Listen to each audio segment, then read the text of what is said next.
Bonjour à tous, bienvenue. Bonjour à tous. Bonjour à tous. J'espère que vous allez bien. Alors, est-ce que je peux voir le nombre de participants déjà? Hop. Vous nous entendez bien, ouais? Tout est bon.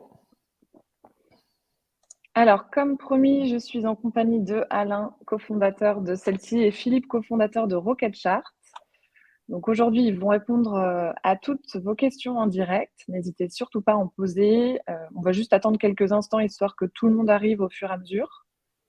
Et on ne va pas tarder à démarrer, bien sûr. Donc, est-ce que juste vous pouvez nous préciser si vous nous entendez bien et vous nous voyez bien?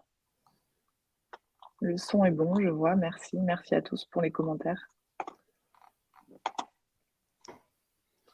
Bah, écoutez, super. On va démarrer. Je vois qu'il est 31. Les retardataires nous rattraperont. Donc, bienvenue aux derniers arrivants. Merci pour le check dans le chat. Je vois que vous savez bien vous servir du chat.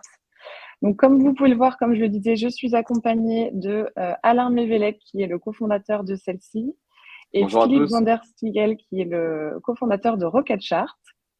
Bonjour. Clément est également présent et il répondra à certains de vos commentaires et vos questions dans l'onglet chat ou dans l'onglet questions. Donc, qui se trouve en bas à droite de votre écran. Vous pouvez poser toutes vos questions directement depuis l'onglet questions. Et si jamais vous avez des commentaires ou des remarques ou envie de partager votre expérience, vous pouvez le faire via l'onglet chat. Aujourd'hui, c'est vraiment, il faut le voir comme un échange. Hein. Alain et Philippe vont répondre à toutes vos questions, mais n'hésitez surtout pas à intervenir. Donc, c'est un format de webinaire un petit peu particulier dans le sens où on a 45 minutes pour échanger tous ensemble sur des questions de facturation, de gestion de trésorerie, de CRM, de vente. Enfin, n'hésitez vraiment pas à aborder tous les sujets que vous souhaitez aborder.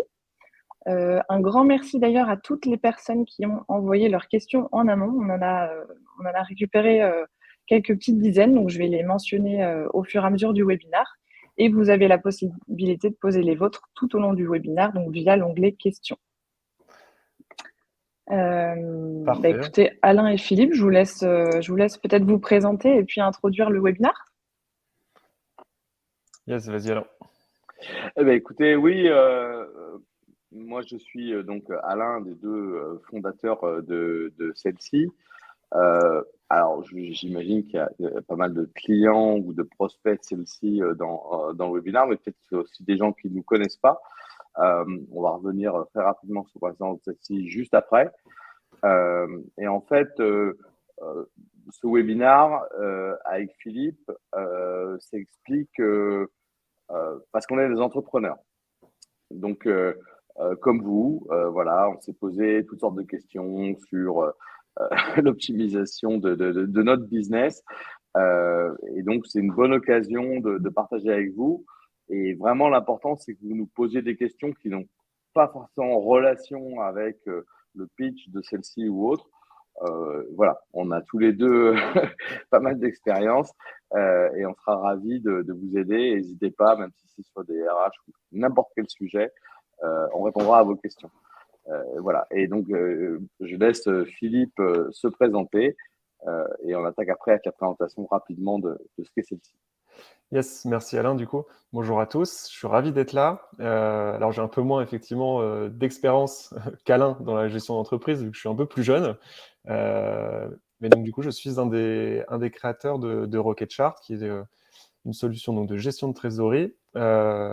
Et donc je ne vais pas répéter tout ce qu'a dit Alain, mais l'objectif c'est vraiment d'échanger avec vous et que vous posiez vraiment toutes vos questions.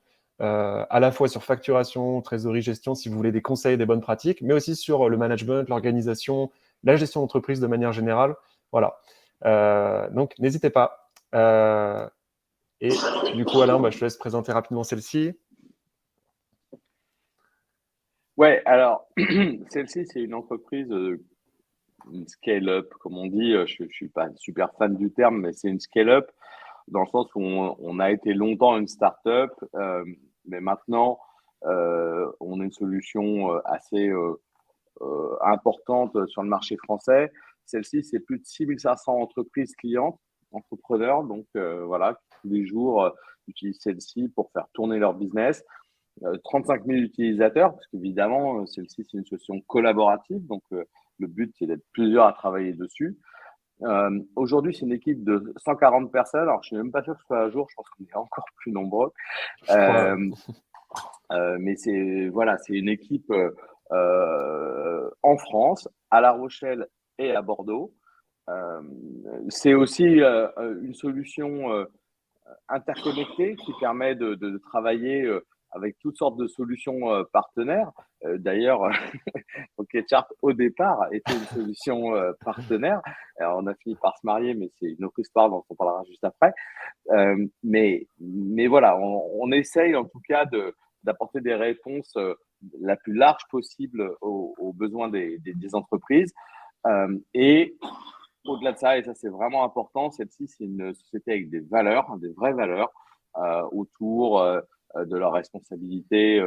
Alors la RSE, ok, c'est un peu bateau, mais le fait est que voilà, on fait beaucoup d'actions. On est à 100 mètres de la mer, littéralement. Et du coup, ben voilà, on considère que l'entreprise a aussi, au-delà de juste fournir un logiciel, d'avoir des salariés qui travaillent dans de bonnes conditions, avec des bonnes rémunérations.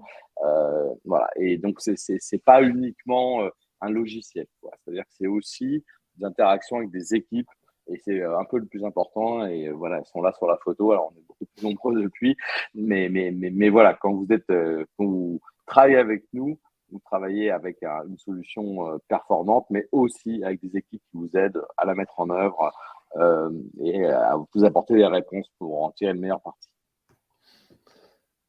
Et yes, du coup, comme Alain le disait, on a fini par se marier. Effectivement, on était au début intégrés en fait à celle-ci, puisqu'on avait besoin de récupérer les éléments de facturation pour les projeter dans la partie trésorerie, donc dans le logiciel de trésorerie, Rocketchart. Donc on était au début partenaires, et finalement, on a décidé de continuer notre route ensemble, et on a rejoint, l'équipe Rocketchart, du coup, a rejoint celle-ci. L'idée, de ce rapprochement, c'était vraiment de faire une solution, de proposer une solution qui soit la plus complète possible, qui permette de couvrir l'ensemble du cycle de vente, donc de la prospection à la facturation, jusqu'à la partie optimisation de ces encaissements avec les relances pour les factures impayées, etc., qui sont dans celle-ci, et maintenant la partie trésorerie. Et finalement, la boucle est bouclée, où l'ensemble du spectre est pilotable depuis un seul outil. Ça évite la multiplication des outils et tout est accessible dans une seule plateforme. On pourra en reparler plus en détail d'ailleurs si vous avez des questions sur le rapprochement, comment ça s'est fait, pourquoi on l'a fait, etc. N'hésitez pas à poser aussi des questions là-dessus. On en a eu quelques-unes, je crois, en amont, mais n'hésitez pas à les poser également en live si vous en avez. Si je peux compléter là-dessus et un peu donner un peu peut-être le miroir du côté celle-ci, effectivement, Philippe a bien dit, c'est vraiment boucler la boucle, quoi, parce qu'effectivement, dans celle-ci, vous avez déjà toutes les informations. On allait d'ailleurs, comme pas mal de nos confrères, jusqu'à une prévision de trésorerie très basique. Et c'est vrai que je me rappelle très bien la première fois que Philippe m'a fait la démo de Rocketchart, j'ai été bluffé, quoi. C'est un outil, on va y revenir, hein, mais c'est un outil, et la démo me bluffe toujours aujourd'hui quand je la vois. Et franchement, c'est un truc qu'on n'aurait jamais. Enfin, on l'avait sur la roadmap, hein, comme tout le monde, on a beaucoup de choses sur les roadmaps. Mais là, vraiment, on est sur le parachèvement de toutes les informations que vous rentrez en celle-ci pour arriver à un résultat qui est très confortable pour un patron d'entreprise, pour un directeur commercial, voilà, de savoir vraiment ce qui va se passer dans le futur au-delà de la balance âgée, de savoir ce qui rentre, ce qui sort, ça tout le monde peut le faire. La vraie force de Rocketchart, c'est de prendre des initiatives, évaluer des scénarios, et Philippe en parlera plus en détail après. Mais c'est vrai que voilà, le mariage semblait évident. Et d'ailleurs, depuis, bah, ça se passe très bien, mariage heureux. Et qui plus est, pas terminé, puisqu'il y a des choses énormes sur la roadmap qui arrivent. Vous savez que pour l'instant, on est sur un périmètre de gestion de trésorerie assez simple, facture d'achat, facture de vente, mais on va aller beaucoup plus loin, on va vous permettre aussi d'estimer votre cash par rapport à votre devis, par rapport à vos opportunités. Donc, j'ai envie de dire, stay tuned, mais il y a Ouais. énormément de trucs. Ce rapprochement permet de faire des choses qui étaient assez inimaginables avant. Ouais, de belles choses vont arriver sur la roadmap. Peut-être qu'on peut. Alors, il y avait peut-être. Alors, je sais pas s'il y a des questions déjà auxquelles on peut répondre tout de suite. Sinon, Justine, je pourrais envoyer quelques questions qu'on avait reçues. Je vois que Clément répond en live à certaines. Alors, Clément répond de manière assez active, mais ça n'empêche pas de commenter. Si c'est des aspects un peu techniques, hein, Clément vous redirigera, ou en tout cas on les traitera après, mais bon, c'est des choses qui n'intéressent pas forcément tout le monde. Mais allez-y, n'hésitez pas, hein, lâchez-vous, mais on ne les traitera pas forcément en live. Par contre, il y a une question de Clotilde qui est intéressante, qui est sur non, de Marjorie, pardon. Ah, putain, ça arrive, je vais continuer. Par rapport au reporting, alors ce qu'il faut savoir, c'est que on a lancé récemment une nouvelle brique de reporting dans celle-ci qui est très puissante, euh, pour laquelle vous avez déjà quelques reportings disponibles dans l'onglet reporting, hein, sur celle-ci. En fait, c'est un moteur qui est pour l'instant accessible uniquement aux administrateurs. C'est peut-être pour ça aussi que vous l'avez pas vu. Mais rassurez-vous, il est en plein déploiement. Son usage va s'élargir et vous allez pouvoir avoir des reportings beaucoup plus précis. Et notamment, nous allons aussi pouvoir vous proposer des reportings personnalisés via nos équipes de services si vous avez besoin d'un reporting très particulier. Mais en tout cas, je sais qu'on nous parle souvent du reporting sur celle-ci comme un peu un point faible. Et en fait, avec cette nouvelle plateforme qu'on a commencé à déployer, franchement, vous allez voir, on prévoit de déployer, je crois, plus de 80 nouveaux rapports d'ici la fin de l'année. Donc voilà, vous pouvez compter sur nous là-dessus.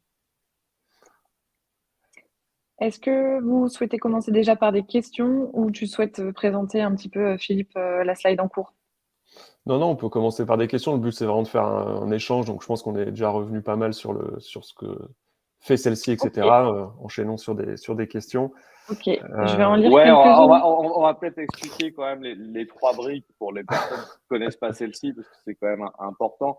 La première brique de celle-ci, c'est de vous aider dans votre prospection et votre vente, c'est-à-dire gérer vos interactions avec vos prospects ou avec vos clients si vous leur vendez la vente additionnelle de manière organisée, en équipe, en partageant un certain nombre d'informations de manière à ce que tout le monde soit éclairé avec la même donnée au même moment. Donc ça, on va y revenir, on a un slide là-dessus aussi.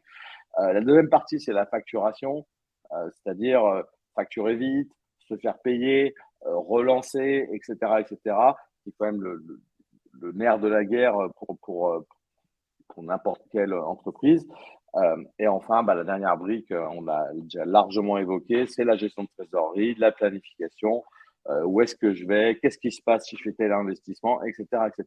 Donc voilà, donc celle-ci aujourd'hui, c'est vraiment ce triptyque du lead à la banque au futur. C'est ce qu'on essaye de faire chez celle-ci. Voilà. Du coup, ça fait une bonne transition avec une question qu'on a reçue en amont, que je vous pose maintenant. C'est: j'ai commencé avec une néobanque, mais j'hésite à ouvrir un compte chez une banque traditionnelle. Quel est votre avis sur le sujet? Ouais. Tu pourras compléter, Alain. Je vais juste dire notre expérience avec Rocketchart, parce nous, on a démarré effectivement Rocketchart avec une néobanque, parce que c'était beaucoup plus facile d'ouvrir un compte. Tout s'est fait en ligne très, très facilement, et donc ça permettait de démarrer très rapidement. Mais selon moi, et donc après tu me diras ce que tu en penses, Alain, mais il faut tout de suite, assez rapidement, ouvrir un compte dans une banque traditionnelle afin de pouvoir, parce que les néobanques ne sont pas établissements de crédit pour le moment. Donc s'il y a besoin d'actions, on va dire, concrètes pour préserver sa trésor, etc., en fait, les néobanques vont pas forcément le permettre pour le moment. Il faudra plutôt s'appuyer sur une banque traditionnelle. Je pense par exemple à des demandes de découvert, à des emprunts, à des lignes de crédit, à des billets de trésorerie, etc. Mais je te laisse compléter, Alain. Bon, je vais compléter exactement dans le fil de ce que tu dis. Et nous, on l'a vu chez celle-ci, enfin, avec pas mal d'interactions avec des clients pendant la crise Covid, qui étaient chez Conto ou autres, qui ne pouvaient pas avoir de PGE. Et là, là, ça a été panique à bord. Je pense que ça a fait beaucoup d'onboarding dans les banques traditionnelles en quelques mois. Non, je pense que les néobanques, c'est super au niveau du service. Et c'est effectivement des choses, mais tout comme Stripe peut être pour l'encaissement. Maintenant, voilà, une banque classique traditionnelle, ça restera toujours nécessaire dès lors qu'il va falloir emprunter de l'argent, avoir un découvert, même des cartes à débit différé ou whatever. Voilà, donc c'est complémentaire, mais je ne vois pas comment on peut créer une boîte vraiment sur le long terme sans avoir une banque. Il faut savoir qu'une banque comme la Société Générale ou le Crédit Agricole, c'est genre 100 milliards de fonds propres. C'est pour ça qu'ils peuvent prêter de l'argent et on n'a pas encore de néobanque avec ne serait-ce qu'un milliard de fonds propres. Donc, c'est pas possible. Donc, ça reste des wallets. C'est des super wallets. On vous encourage à les utiliser, mais ça reste des wallets. Faut-il avoir plusieurs banques pour sa société? Ouais, du coup, ça rejoint effectivement la question d'avant, mais donc Ça oui, rejoint la faut... question d'avant. Ouais, mais ouais, mais ouais, en gros, il faut. Oui. Après, si vous pouvez éviter d'avoir 3 banques qui vous coûtent 100 euros par mois, c'est mieux. C'est pas la peine non plus de les empiler. Par contre, oui, effectivement, ne pas avoir tous ces deux dans le même panier, c'est de la saine gestion de manière générale, quoi. Je regarde les questions un petit peu. Je vois que Clément répond à pas mal de questions. Donc, je vais pour l'instant laisser de côté les questions du chat et je vais continuer sur les questions qu'on a récupérées un petit peu avant. Donc, je les balance complètement de manière aléatoire. On a une question plus sur celle-ci qui est: à quel moment celle-ci a recruté ses premiers collaborateurs? Je ne sais pas quand déclencher des recrutements pour mon entreprise. Ah, bah c'est bien parce que ça couvre les deux sujets. Ouais. Alors déjà, pour répondre à la question sur celle-ci en tant que telle, en fait, au départ, on était deux avec Fred dans le bureau, avec un premier développeur qui a codé la première version de celle-ci, mais à distance. Donc, en fait, dans les faits, on était deux. Et il a fallu attendre au moins 2-3 ans avant d'avoir les premiers recrutements. Non, peut-être pas 2-3 ans, mais 1 an et demi, disons, avant d'avoir les premiers recrutements. Et c'est des décisions ultra compliquées. Et c'est d'autant plus compliqué que c'est vos premiers recrutements. Ça, par définition, d'autant plus qu'au début, bah forcément, quand on recrute quelqu'un, on cherche un couteau suisse parce que comme on ne peut pas recruter 3 personnes, on essaie de recruter une personne qui peut faire 3 choses à la fois.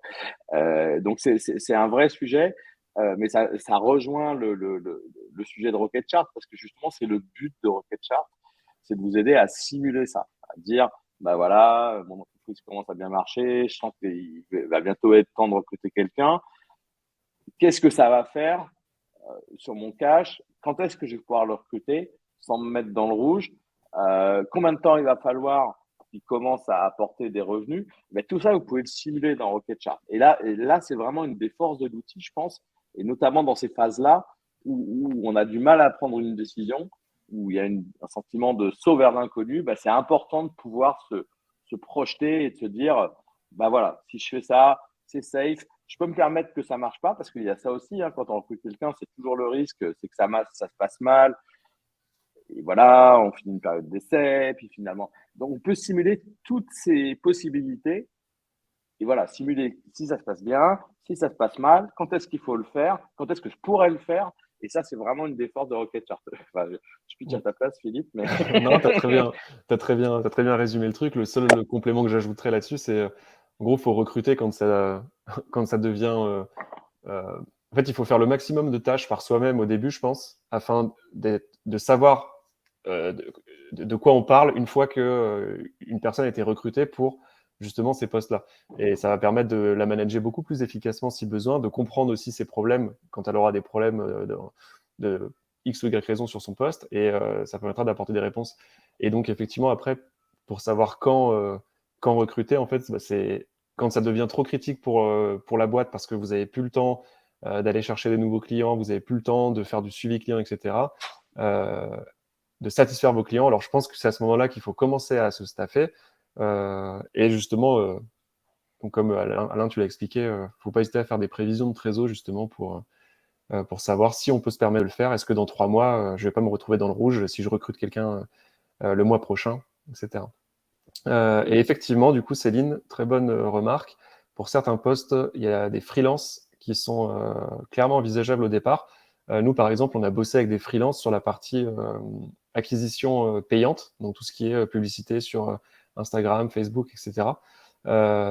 Parce qu'on n'avait pas le temps de tout faire, de tout gérer. Et en fait, ils sont experts dans leur domaine, donc vous allez avoir des gens qui sont très bons dans ce qu'ils font.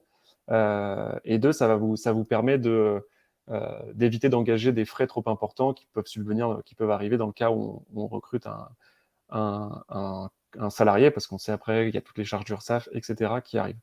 Mais effectivement, très bonne remarque aussi la partie recrutement de freelance sur des tâches précises. Ouais. Pardon Philippe, on a une nouvelle question de Brigitte.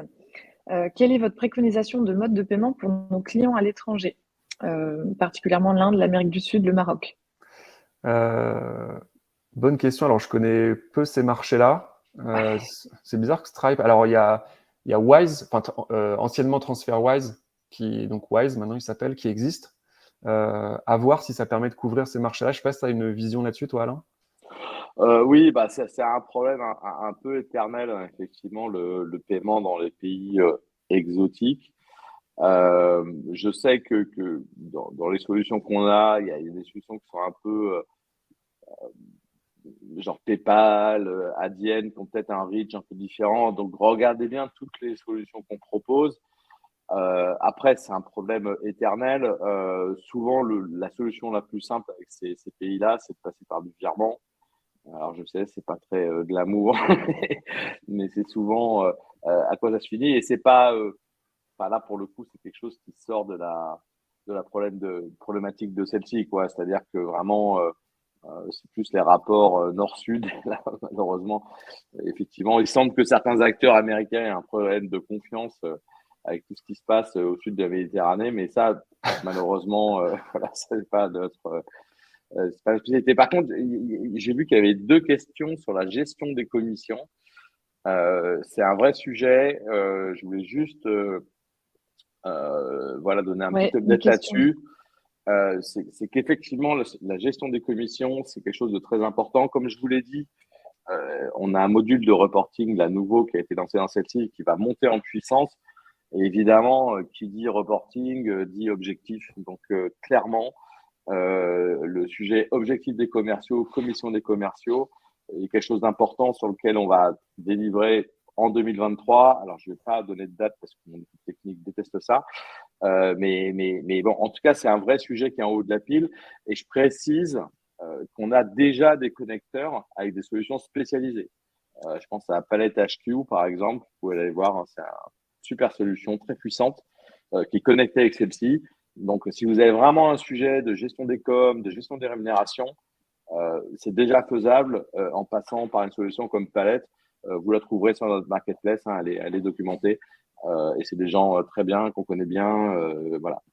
Vraiment, on peut faire des choses très, très fortes avec eux. Donc voilà. Mais au-delà de ça, effectivement, c'est quelque chose qu'on va mettre dans celle-ci, mais à échéance moyen terme. Voilà. Merci Alain. On a une nouvelle question de Jocelyne. Rocketchart dispose-t-il d'un outil pour récupérer les relevés de compte bancaire? Yes, alors Jocelyn ou Jocelyne, effectivement, je ne sais pas. Oui, c'est le vrai, prénom. pardon. Je ne saurais pas dire. Désolé du coup si on a écorché votre prénom. Rocketchart dispose d'un outil pour récupérer les relevés de compte bancaire. Donc oui, on est branché effectivement à toutes les banques françaises et on couvre de plus en plus de banques espagnoles, allemandes, Italie. On utilise pour ça l'open banking, qui en fait c'est une réglementation qui impose aux banques de rendre disponibles les informations des comptes par API. Et il y a donc des agrégateurs bancaires qui viennent capter ces éléments-là. Et nous, on est branché à ces agrégateurs qui permet donc de récupérer tous les flux, donc tous les relevés de compte, quasiment en temps réel, puisqu'on fait 2 synchros par jour de notre côté. Donc ça permet en fait d'avoir après un suivi constamment à jour de sa trésor et plus besoin d'aller faire des exports de ces différents relevés bancaires sur ces différents comptes bancaires pour les centraliser dans un fichier Excel ou quoi. Là, on branche toutes ces banques dans Rocketchart et on a son suivi finalement de trésor. Donc là, je parle de la partie suivi, hein, donc c'est aspiration des relevés bancaires qui se fait automatiquement et en live. Et celle-ci a également, si besoin, aussi un module rapprochement bancaire sur lequel on peut connecter ses comptes et qui va permettre ensuite de faire son rapprochement avec ses factures aussi, etc. Et comme on utilise le même fournisseur avec Rocketchart, on est en train de travailler à unifier tout ça de manière à vous limiter la manip si vous utilisez l'un ou l'autre et encore plus si vous utilisez les deux. J'ai vu une question qui m'interpelle forcément sur tous les métriques, MRR, churn, etc. Alors, clairement non, parce qu'il y a déjà des solutions qui font très bien et d'ailleurs, on est nous-mêmes utilisateurs de ChartMogul.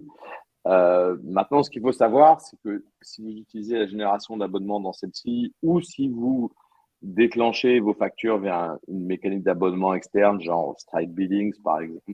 Je suis désolé si je pars chemin pour beaucoup de monde, mais je réponds à cette personne qui doit bien comprendre ce que je dis. Vous pouvez utiliser celle-ci pour facturer et envoyer les données dans ChartMogul. Dans celle-ci, vous avez toutes les données pour ventiler votre chiffre d'affaires en MRR, en ARR, etc. Donc voilà, c'est comme ça qu'on fonctionne chez celle-ci. Donc, je ne vais pas digresser sur ce sujet qui n'est pas passionnant pour tout le monde, mais on peut en parler. C'est un sujet que nos équipes connaissent bien. On a une question de Sandrine qui est: bonjour, je souhaite savoir si celle-ci permet de faire du renouvellement automatique de clients qui ont des abonnements annuels et d'envoyer des factures en automatique au moment de la date d'anniversaire.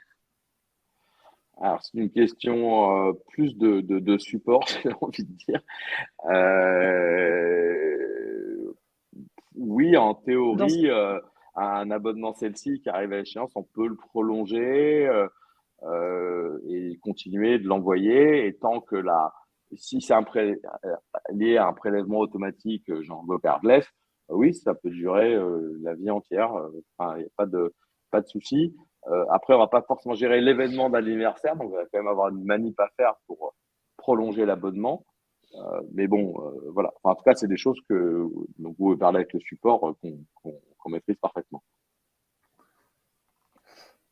Une nouvelle question de la part de Franck. Comment envisagez-vous pratiquement l'obligation légale liée aux factures électroniques prévues en 2024 ? Ah Très bonne question. Ouais. On l'a reçu en amont et on la re-reçoit, donc c'est bien. Non, c'est le gros sujet du moment. Je suis ravi d'avoir l'occasion d'en parler parce que je pense que ça intéresse beaucoup de nos utilisateurs. En fait, il va y avoir une mise en place progressive de l'obligation de facturation électronique parmi les entreprises qui s'échelonne sur plusieurs années. On est en train de sortir un post de blog qui va sortir, je pense, cette semaine, et on pourra peut-être vous le partager après, Justine, en follow-up du webinar, qui explique bien un peu la position de celle-ci par rapport à ça. Donc, si vous voulez, il y a une obligation déjà de facturation électronique. Qu'est-ce que c'est ? Ça veut dire qu'on n'envoie plus une facture en PDF par email à un client, mais on va envoyer sous forme de flux de données. Donc, c'est-à-dire que lui, il aura besoin d'avoir une interface de son côté et moi aussi pour l'envoyer. Cette interface, à minima, ça va être un portail d'État et l'État se met au milieu de la boucle. Pourquoi ? Pour contrôler la TVA. Donc, qu'est-ce qui va se passer ? C'est que quand vous ferez une facture, vous serez obligé de la mettre sur le portail de l'État et c'est lui qui l'enverra à votre fournisseur et qui se met au milieu et qui calculera la TVA. Ce qui fait qu'il n'y aura plus de déclaration de TVA comme vous la connaissez, qu'il faut remplir tous les mois. Ça sera l'État qui gérera ça au fil de l'eau. Le but, c'est de lutter contre la fraude à la TVA très clairement. Alors, c'est quelque chose qu'on retrouve un peu partout, en Espagne, en Italie. Enfin, c'est une directive européenne, donc tout le monde va le faire. Très bien. Donc, qu'est-ce que ça signifie concrètement au niveau de celle-ci ? Alors, la première chose, c'est qu'il y a un format pour la facturation électronique qui s'appelle Facturix, où en fait, c'est un PDF comme vous le connaissez, sauf que ce PDF est enrichi avec des données lisibles par la machine. Donc, si vous voulez, ça vous permet d'avoir, vous de le voir, mais aussi de le partager facilement avec le portail d'État en l'occurrence. Ce qu'on va faire chez celle-ci, c'est qu'on va déjà se connecter avec ce portail d'État. Donc, dans celle-ci, quand vous aurez votre facture, vous pourrez faire quand vous ferez envoyer au client, en fait, ça l'enverra dans le système de facturation électronique que toutes les entreprises utiliseront. Donc ça, il y a pas de débat, bien sûr. Ça sera le cas et ça sera le cas dans les délais. Et même, on sera même en avance, puisque Factury, c'est quelque chose qu'on va lancer au premier semestre de l'année prochaine. Donc, on est vraiment à fond sur le sujet. Voilà. Après, il y a une autre question qui est est-ce qu'on va être PDP ou pas, qui revient souvent. Je ne sais pas si vous la posez, mais bon, ça, j'aurais peut-être pas dû prononcer le mot, mais PDP, c'est un peu le mot à la mode où en fait, ça permet à des plateformes d'être indépendantes de la plateforme d'État et de faire la transmission client-fournisseur, mais en étant connecté par la bande. Bon, bref, c'est des choses, oui, qu'on regarde. Je vous invite vraiment à lire le post de blog qu'on va lancer, qui est vraiment très, très détaillé sur notre stratégie là-dessus. Mais rassurez-vous, chez celle-ci, on voit ça comme une grosse opportunité et on va faire tout ce qu'il faut pour que voilà, être toujours en avance par rapport à cette réforme. Merci Alain. Je vais repasser sur une question plutôt trésorerie, qui est à quelle fréquence et horizon conseillez-vous d'anticiper la trésorerie? Yes. Alors, c'est une bonne question du coup. En fait, je pense que ça dépend déjà de la situation de l'entreprise. Parce que si l'entreprise est en difficulté et qu'elle a une trésorerie tendue, donc il faudra piloter vraiment très finement sa trésor pour être sûr de ne pas se retrouver dans le rouge à un jour donné. En revanche, si ça va à peu près niveau trésor, alors là, le pilotage ne sera pas le même. Pour répondre concrètement à la question, donc déjà quel horizon en fait, je pense qu'il faut avoir une vue à minima de 3 mois, en gros, sur sa trésor prévisionnelle, afin d'anticiper un minimum, sachant que dans l'idéal, honnêtement, je recommande plutôt 9 à 12 mois pour réellement anticiper, sachant qu'à 9 à 12 mois, ça ne sera pas super fiable, parce qu'il peut y avoir, ce sera fiable au niveau des charges fixes et des charges récurrentes, pareil des revenus récurrents, mais il y aura forcément des choses qu'on ne peut pas prévoir, mais au moins ça donnera une bonne vision sur où va l'entreprise, et ça permettra surtout après d'arbitrer des décisions, par exemple de recrutement, comme on disait au début. Donc ça, c'est le premier élément de réponse, du coup, à minima 3 mois, et dans l'idéal, une visibilité à 9-12 mois, sachant que pour reprendre ce que font à peu près nos clients, je crois que on avait sorti les stats, et en moyenne, sur l'outil, ils se projettent, je crois que c'était à 10 mois en moyenne. Alors c'est une moyenne, parce qu'il y en a certains qui se projettent à 24 mois et d'autres à 6 mois, mais globalement, la moyenne, ça tombait à peu près à 10 mois sur l'ensemble de notre base client. Et ensuite, au niveau de la fréquence de pilotage, donc évidemment, c'est à minima mensuel. Il faut vraiment suivre cette réseau et mettre à jour tous ses reportings et ses prévisions à minima mensuel, mais ce qui est recommandé réellement, c'est de le faire de manière hebdomadaire au minimum. Ça permet vraiment de vérifier qu'on ne va pas s'écarter en fait de ces prévisions qu'on a faites et de garder un œil du coup sur son solde de trésor prévisionnel pour être sûr de pouvoir payer tous ses frais, que ce soit les fournisseurs, les loyers, ses dépenses marketing, etc. Et même donc donc il y a une bonne pratique qui est en fait de se fixer vraiment du coup des jours spécifiques en se disant ok, cet après-midi je m'occupe de la partie en cours de facturation. Donc, je vais aller suivre tout mon reporting de facturation où j'en suis dans mes paiements clients. Après, par exemple, le jeudi après-midi, ça peut être là, je m'occupe de payer tous mes fournisseurs. Et donc du coup, je vais faire la partie pilotage fournisseur. Et par exemple, le vendredi après-midi, ça peut être la mise à jour du prévisionnel pour la semaine suivante, donc du prévisionnel de trésorerie, à partir de ce qui a été fait justement dans la semaine, de ce qui a été encaissé, etc. Voilà, j'espère que ça répond du coup à la question. Tout à fait. Et j'ai une autre question qui poursuit un peu en ce sens, c'est quelles sont vos recommandations pour gérer proprement sa trésorerie, mais sans y passer trop de temps? Ah, c'est facile. Comment tu fais pour gérer ta trésor sans passer trop de temps, toi, Alain? Tu prends Rocket Chart, quoi. Ouais. Non, plus Non, mais je plaisante, mais pour rebondir un peu sur ce que je définis, par moi, je suis un peu plus orthodoxe, mais je pense que quand on a une boîte, il faut avoir un budget annuel qu'on prévoit dans les 2-3 mois avant sa date de fin d'exercice. On rentre ce budget annuel et on check tous les mois où est-ce qu'on en est. Et si on a une grosse divergence, on refait un autre budget, ce qui correspond à un autre scénario dans Rocket Chart, typiquement, à la hausse ou à la baisse. Mais je pense que vraiment avoir un raisonnement de 12 mois, c'est vraiment le strict minimum, quoi. Quelle que soit l'activité. Et je dirais que c'est même plus long si on fait des projets très très longs dans le bâtiment ou autre. Mais enfin voilà, pour moi, 12 mois, c'est vraiment en début d'année, on se dit où est-ce que je veux aller sur 12 mois. Alors ça peut partir dans un sens comme dans l'autre, il n'y a pas de souci. On revoit ça tous les 3 mois, mais c'est vraiment important dès le départ, voilà. Enfin, piloter à 3 mois, à mon avis, c'est une très mauvaise idée. Il y a Dory, juste une question, il y a une question que j'ai vue plusieurs fois, je crois, plus ou moins, formulée ouais. différemment, qui est une question de Diana, plutôt du début du webinaire, qui nous demande si on a un lien avec Fool. Donc, Fool, c'est une solution de compta. Je vais répondre assez clairement là-dessus parce qu'on sait aussi souvent que les clients n'utilisent pas celle-ci à son plein potentiel sur cet aspect-là. En fait, celle-ci, ce n'est pas une solution de compta, mais s'il est bien paramétré, il permet d'envoyer des journaux comptables très remplis à votre expert comptable et même vous pouvez inviter gratuitement votre expert comptable dans le compte celle-ci. Et ça, c'est super important. C'est vrai qu'on voit encore trop souvent des clients celle-ci qui se contentent d'envoyer des PDF de leur facturation ou la liste des factures, qui n'est pas la même chose à leur comptable, ce qui signifie que le comptable a un travail de saisie derrière, alors que dans celle-ci, et si c'est bien paramétré, vous pouvez exporter directement des données comptables qui pourront être lues par Fool, par Cegid, par Sage, par whatever les systèmes comptables, parce que c'est des choses très standards. Hein. On a le format FEC, qui est le format le plus standard de la compta qui marche partout. Donc voilà, donc si vous ne le faites pas, je vous engage vraiment à regarder cette thématique, parce que c'est vraiment le coup à gagner du temps et surtout en plus à économiser avec votre expert comptable, parce que s'il récupère des données comptables, il ne vous facture pas la saisie de vos factures, etc. Donc voilà, petite parenthèse sur ce thème.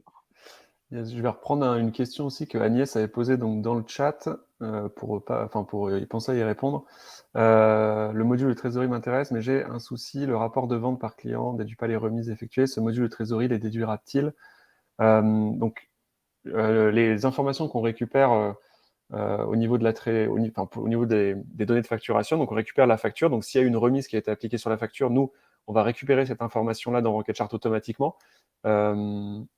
Et surtout, s'il y a besoin, en fait, de toute façon, dans l'outil, vous pouvez définir un détail en fait par facture précis et pour en fait finalement effectivement prendre en compte une remise ou modifier le montant au final total de la facture s'il n'est pas bon. Donc du coup, pour répondre à Agnès, donc oui, le module de trésorerie, en tout cas, vous avez la possibilité dans le module de trésorerie de prendre en compte les remises qui sont effectuées. Et en tout cas, du coup, ça permettra de les projeter au niveau de les projeter dans la trésorerie prévisionnelle avec le bon montant, justement. Il y a plein de questions dans tous les sens. Je rebondis sur une question de Caroline. Vous n'êtes pas gentil parce que vous avez posté plein de questions dans le chat et que c'est pas du tout, c'est très difficile à utiliser par rapport à l'onglet questions qui est là pour ça. Donc, dans tous les cas, voilà, vas-y Justine, on pourra revenir vers vous. Hein. Si jamais on a loupé une de vos questions, on reviendra vers vous puisqu'on aura l'historique de toutes les questions posées. Donc ne vous inquiétez pas, on répondra bien à toutes les questions, même si ce n'est pas fait en live pendant le webinaire. J'ai une question de Caroline là sous les yeux qui est: bonjour, est-ce que Rocketchart prévoit la mise en place d'exports dédiés aux experts comptables? Alors, je sais pas ce c'est que la c'est. même réponse. C'est la même réponse. C'est-à-dire que si vous utilisez celle-ci fait les exports. Et je pense pas que ce soit la vocation de Rocketchart de le faire parce que Rocketchart, contrairement à celle-ci, a une vision très business. C'est-à-dire que vous créez des catégories pour voir ce que vous avez envie de voir, mais qui ne sont pas les catégories du plan comptable. Et la catégorie du plan comptable, si vous connaissez, c'est un peu aride et ça répond jamais vraiment à votre besoin de chef d'entreprise de ce que vous voulez voir. Donc j'ai envie de dire, enfin, arrête-moi Philippe, je dis une bêtise, mais c'est vraiment celle-ci qui est là pour vous faire l'export comptable et Rocketchart est là pour vous aider à monitorer votre trésorerie. Ce sont deux sujets différents et avec une granularité qui est différente. Effectivement, ouais, sur Rocketchart, ce sera plus analytique, avec des catégories analytiques, mais après, ça dépend du coup ce que Caroline entend par juste prévoir des exports dédiés aux experts comptables. C'est un peu large. Du coup, n'hésitez pas à reposer la question, Caroline, en précisant ce que vous entendez par export, afin qu'on puisse répondre plus précisément. Mais effectivement, c'est plutôt le rôle, en tout cas, de celle-ci, a priori, de faire cette tâche-là. puisqu'on peut, on peut gérer son plan comptable, etc. dans celle-ci. N'hésitez pas à reposer la question en précisant. Il y avait une question aussi intéressante alors de Dory. Peut-être falloir que tu m'aides, Alain, pour bien la comprendre.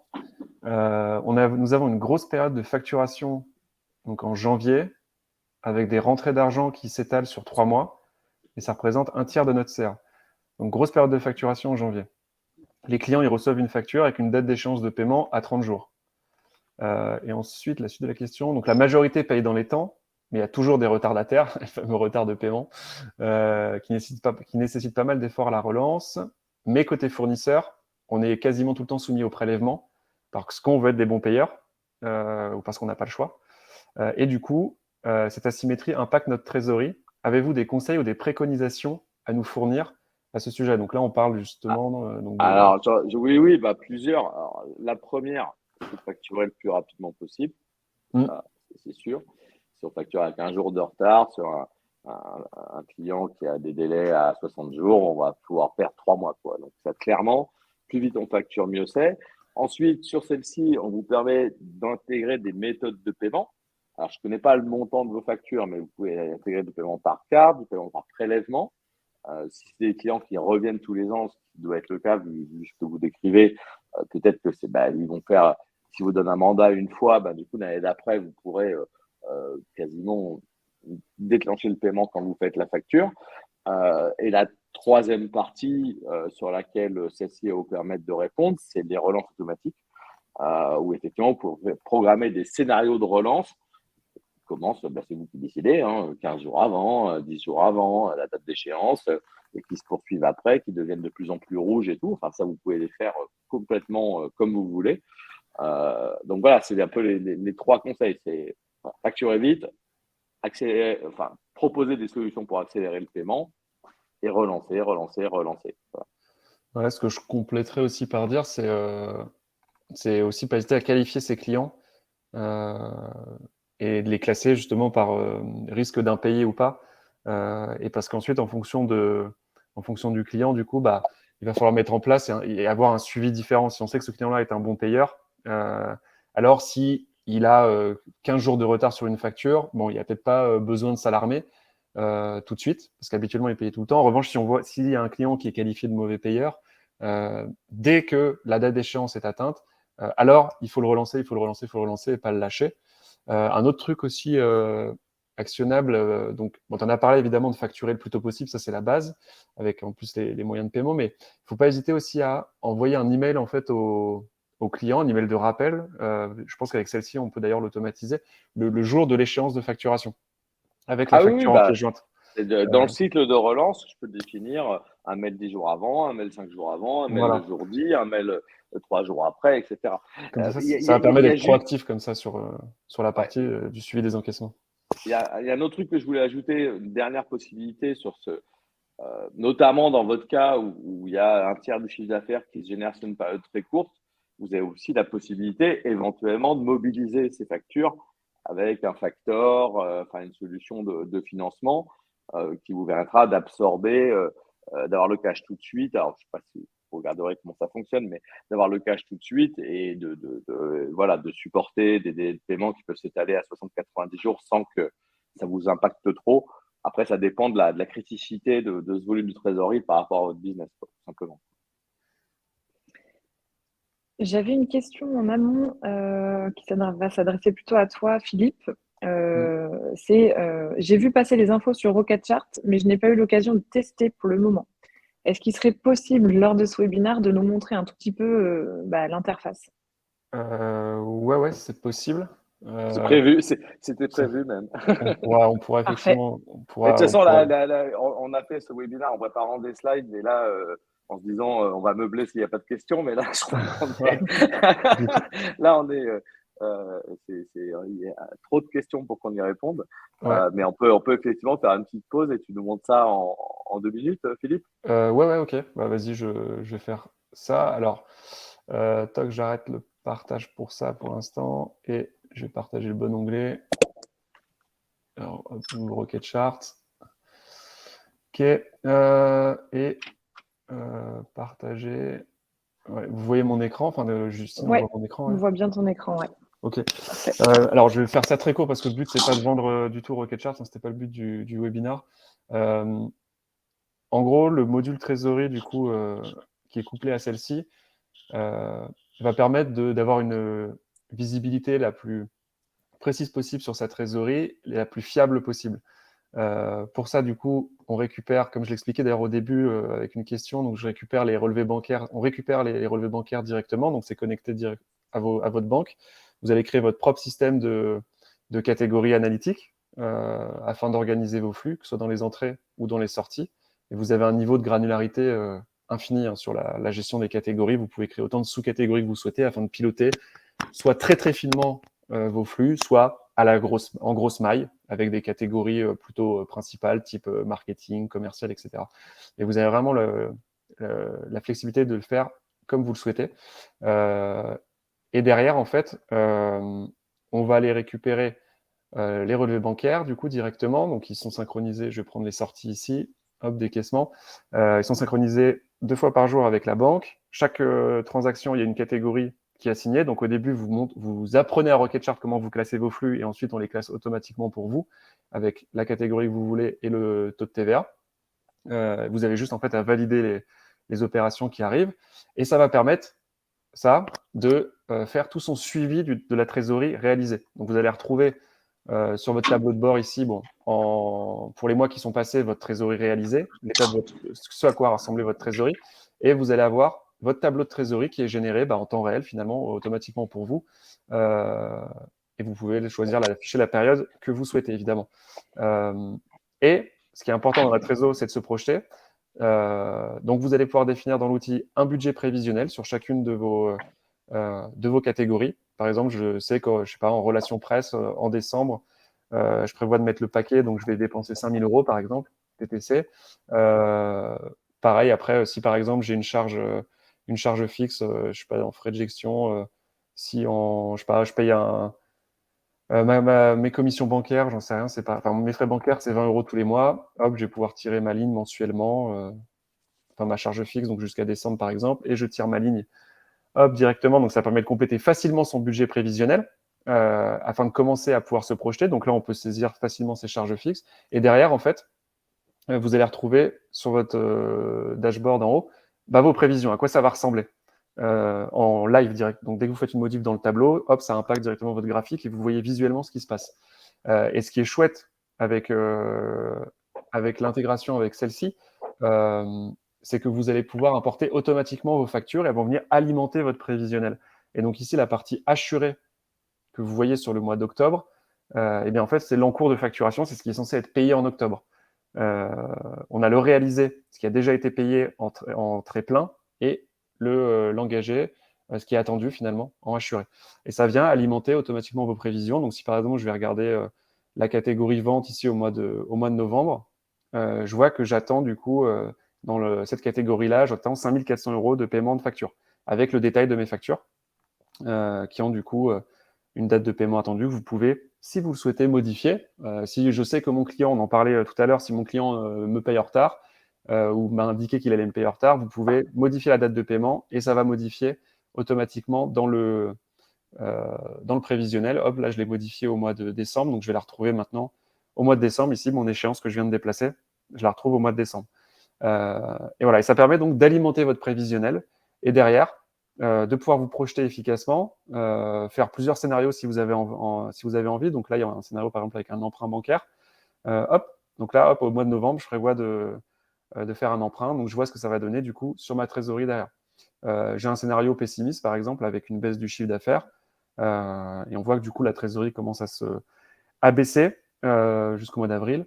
Et ce qui est intéressant derrière, c'est qu'une fois que vous vous projetez, vous pouvez aussi comparer en un clic le réalisé versus le prévisionnel, ce qui était prévu. Et ça, c'est super pratique parce que, comme on disait Alain d'ailleurs, en termes de pilotage, vous pouvez de trésorerie, donc ce qui est bien, c'est de faire un budget prévisionnel, mais ensuite, il faut savoir où on en est par rapport à ce budget. Et là, du coup, avec l'intégration bancaire et la catégorisation automatique, vous pouvez comparer directement là où vous avez été bon et là où vous n'avez pas été bon en termes de gestion de vos encaissements et de vos dépenses. Par exemple, ici, je vois que il n'y a pas eu dans la catégorie abonnement, en tout cas, il n'y a pas eu les encaissements qui étaient prévus, puisqu'on a eu 6 666 de réalisés versus 8 450 de budget.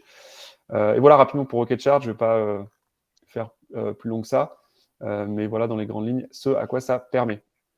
Je vais repartager mon écran. L'idée, c'est vraiment de vous aider à piloter en fait la boîte, quoi. Savoir où ça va et est-ce que vous n'allez pas vous retrouver dans le rouge en fait à un moment niveau trésorerie, en plus de pouvoir faire des scénarios et maîtriser entièrement tous vos flux bancaires.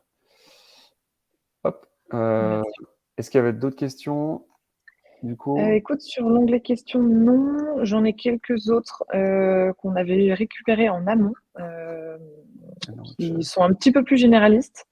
Je vais en lire une. C'est pourquoi celle-ci a levé à nouveau des fonds début 2022.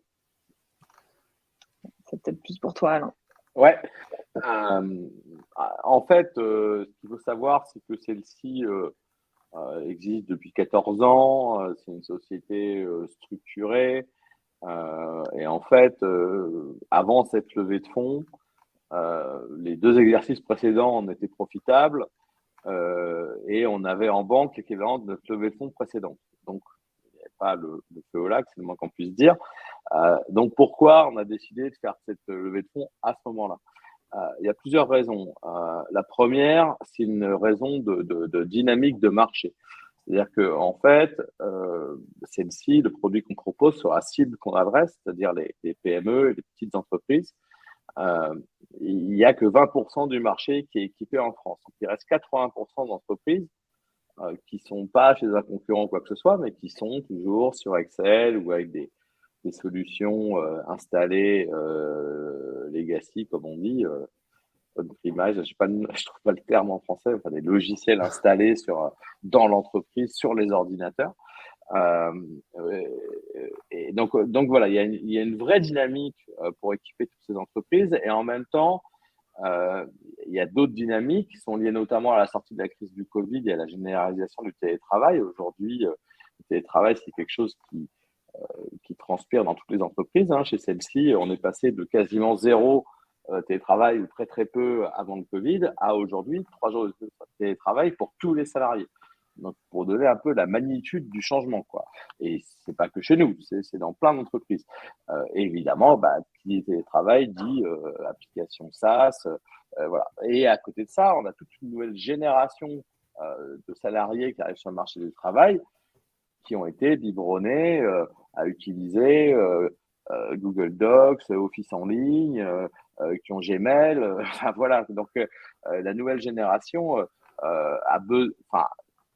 demande ce genre d'outils. Et donc, ça, c'est quelque chose qu'on sent très fortement. On a notamment celle-ci, on fait partie des profiteurs de la crise Covid. On a vraiment une forte croissance pendant la crise Covid parce qu'on répondait bien. Et on s'est dit que c'était le moment d'accélérer. Donc, c'est pour ça qu'on a fait cette levée de fonds. C'est pas parce qu'on en avait besoin pour des raisons de finances du tout. C'est parce qu'on pense que le temps est venu pour les entreprises d'adopter ce genre d'outils. On pense aussi qu'il faut faire une solution plus globale, plus européenne. Donc, on y travaille activement. Et surtout, une solution plus profonde pour répondre aux besoins des entrepreneurs avec lesquels on travaille. Et d'ailleurs, c'est tout à fait le sens du rapprochement avec Rocketchart. Voilà, ça rajoute une énorme valeur ajoutée. Le chef d'entreprise lambda de PME en France, il n'a pas envie d'avoir des Zapier, des intégromates avec 10 applications. Il faut une solution la plus transversale possible. Et nous, on croit beaucoup à ce modèle. Donc, ça nous demande des investissements techniques. Ça nous demande aussi des investissements pour racheter des solutions complémentaires comme Rocketchart. Donc, voilà. Donc, on a fait cette levée de fonds avec une vision vraiment de faire un acteur pan-européen. On a la chance d'être sur un marché qui n'est pas encore très traité par les Américains. Et si on peut avoir une solution vraiment solide avant qu'ils arrivent, c'est un peu l'objectif. Voilà.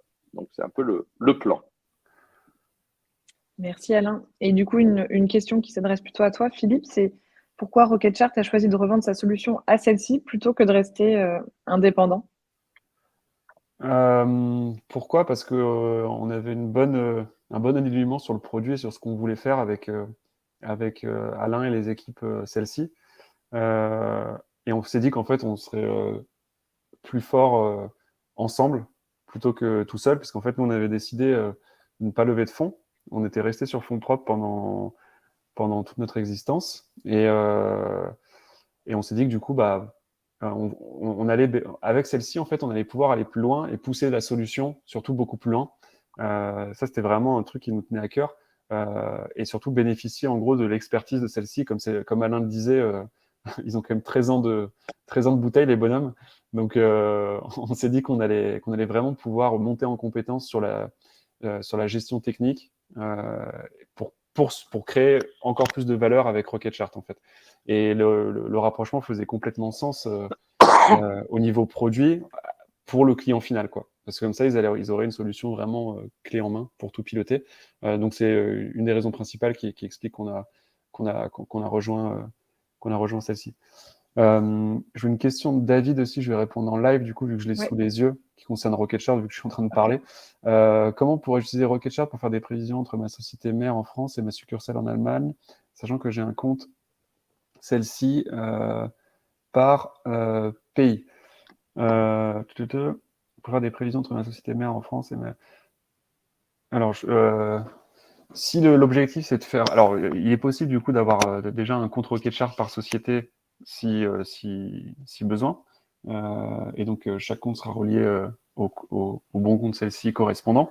Et ensuite, s'il y a besoin d'avoir une vue consolidée, on va dire, donc de l'ensemble du groupe, c'est possible de connecter l'ensemble des banques sur un compte Rocketchart.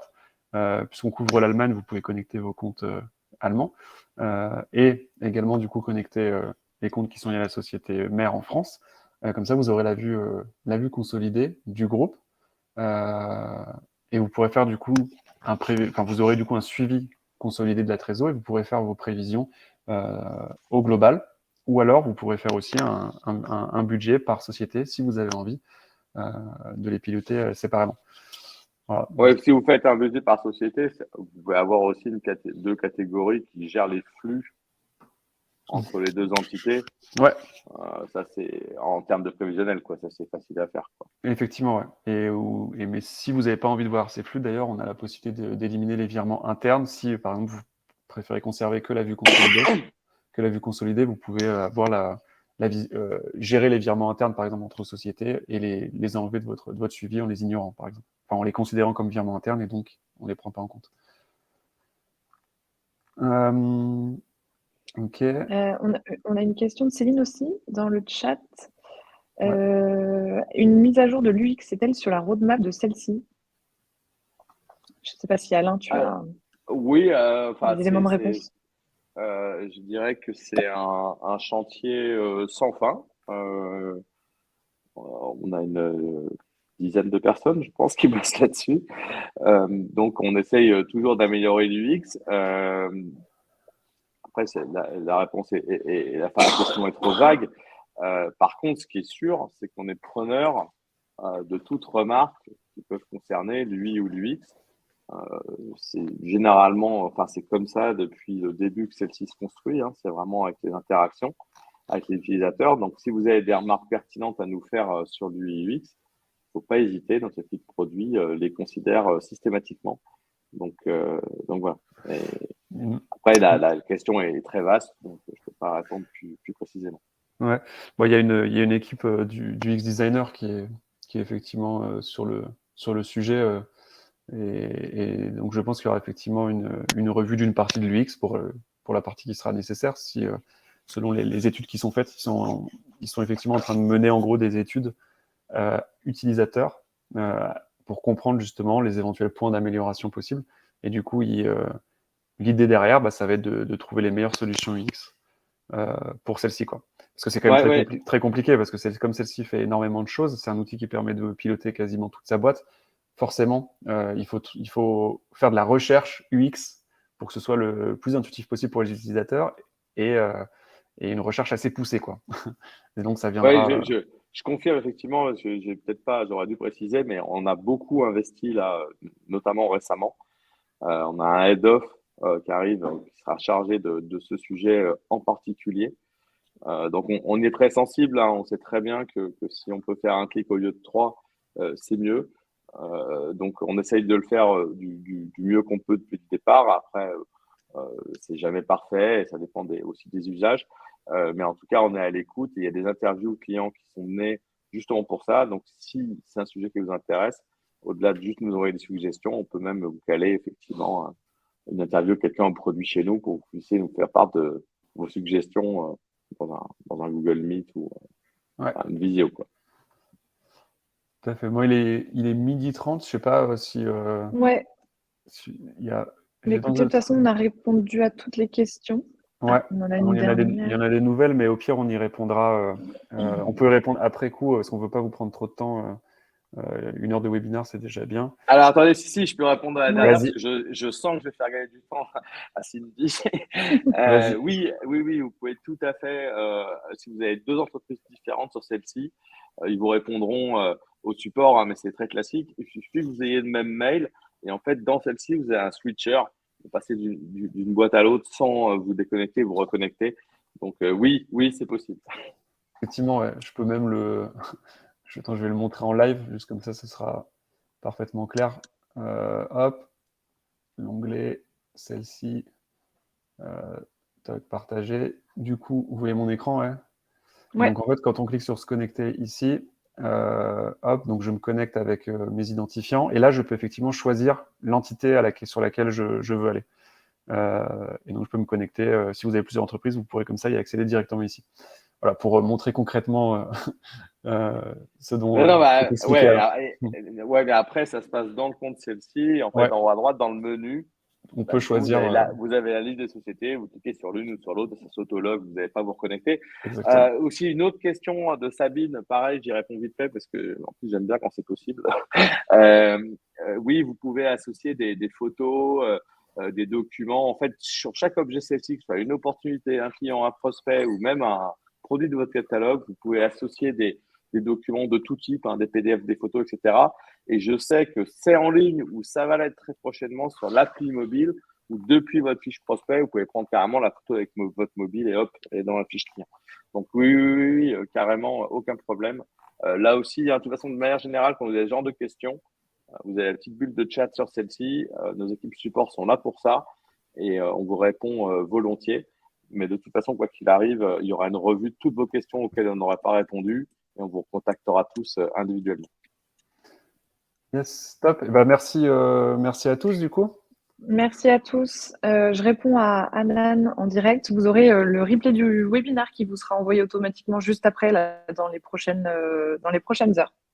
Donc, vous aurez bien accès à tout ça. Si jamais vous n'avez pas eu l'occasion de poser vos questions, vous pouvez toujours le faire en envoyant un email soit à contact@celsi.com ou vous pouvez vous rendre sur le site go.celsi.com et poser directement votre question dans le chat. Donc, nos conseillers vous répondront en direct. Merci Alain, Parfait. Philippe et Clément pour vos interventions. Yes, merci à tous. Bonne journée. Bonne journée à tous et bon appétit.